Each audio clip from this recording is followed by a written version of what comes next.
then we might look at this in that context. I don't believe good schooling is a competition between one school system or another. It is not about they're not doing that as well as we are, or we're better than they are. That's fine when you want to take it out to the football field or the basketball court or wherever else you want to take it. That's just fine. That's healthy competition. But good school systems focus first on children. And in a community this size, and this is a relatively small community, doesn't always feel that way, I'm sure, but it is.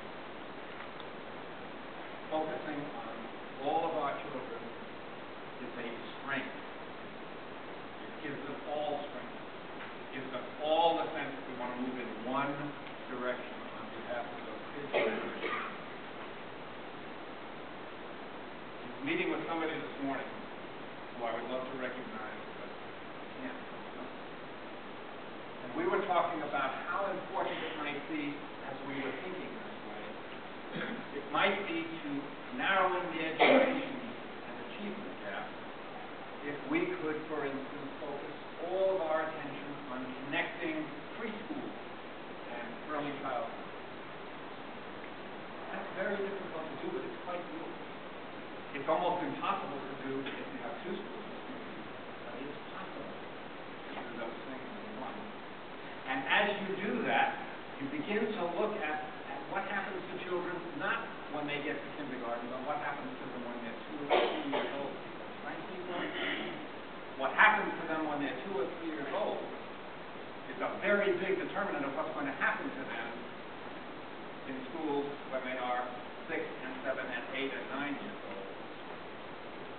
And I speak as an educator who has gone that road.